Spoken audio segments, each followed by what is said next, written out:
Dans cette classe, nous allons approfondir les connaissances sur le fichier par et discuter de la création et de l'édition de features.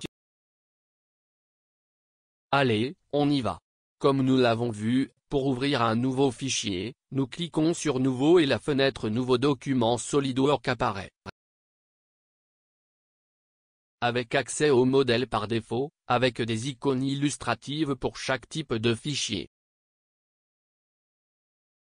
Dans ce cours, nous utiliserons le modèle standard SolidWorks pour pièces. Si nous cliquons sur l'option Avancée, nous pouvons accéder à d'autres modèles existants dans SolidWorks, y compris ceux créés par nous-mêmes. En cliquant sur Novice, nous revenons au modèle par défaut, cliquez sur Pièces et cliquez sur OK pour l'ouvrir, en accédant à la zone de modélisation de pièces, avec le gestionnaire de commandes. Dans le gestionnaire de fonctions, le symbole du fichier de pièces est affiché. Pour ouvrir une pièce modélisée dans l'environnement pièces, cliquez simplement sur Ouvrir. Quand il y a beaucoup de fichiers dans le dossier, pour une sélection facile, il faut sélectionner l'extension SLDPRT, car seuls ces types de fichiers seront affichés.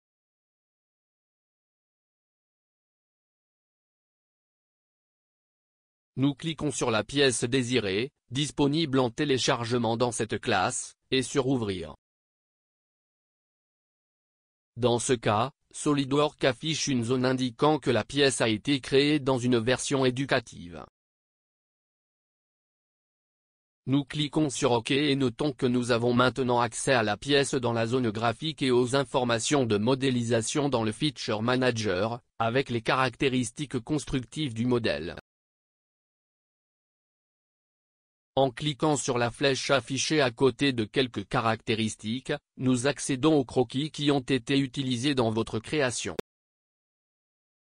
Notez que lorsque vous placez la souris sur les caractéristiques, elles sont mises en surbrillance dans la pièce dans la zone graphique. Pour faciliter la recherche de fonctionnalités, nous pouvons les renommer. Cliquez simplement sur le feature désiré et appuyez sur F2 ou sélectionnez le feature et cliquez dessus à nouveau. Renommez la première fonction en base et esquisse 1 en esquisse 1.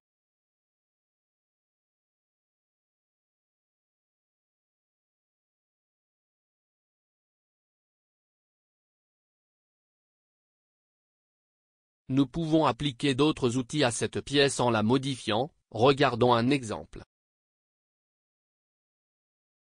Lors de la sélection d'un outil, par exemple Extrude Boss Base, le Property Manager fournit les instructions d'utilisation.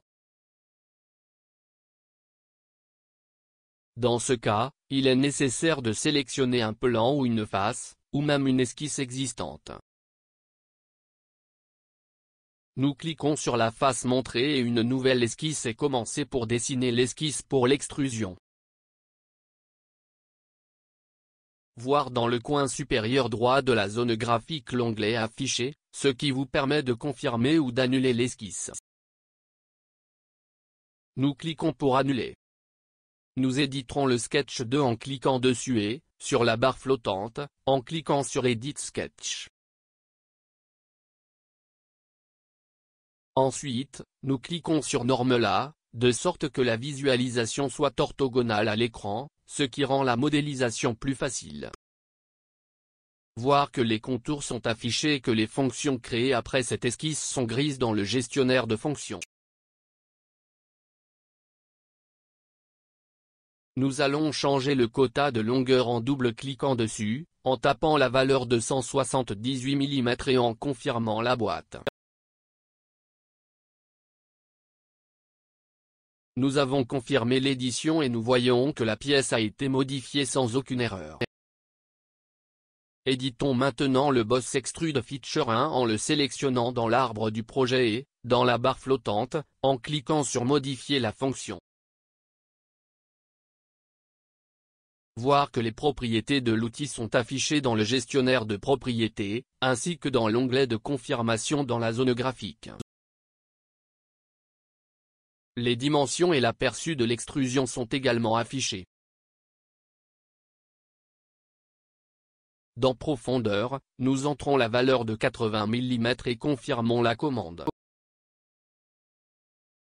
Notez le résultat et voyez que des erreurs se sont produites dans d'autres caractéristiques du modèle en raison de la perte de référence pour ces caractéristiques.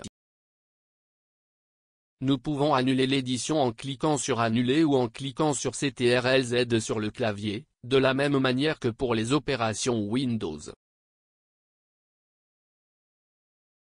Un moyen dynamique et rapide d'éditer des entités via l'outil 3D Instant. Avec cet outil actif, lorsque vous cliquez sur n'importe quelle face, vous verrez une triade de références et une flèche, que vous pouvez faire glisser, en changeant la dimension Feature. Notez que nous pouvons également cliquer sur les points bleus affichés dans les dimensions pour changer leur valeur.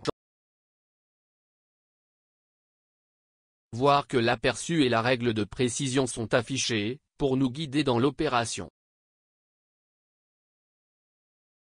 Dans cette classe, nous approfondissons les connaissances sur le fichier par et discutons de la création et de l'édition de features.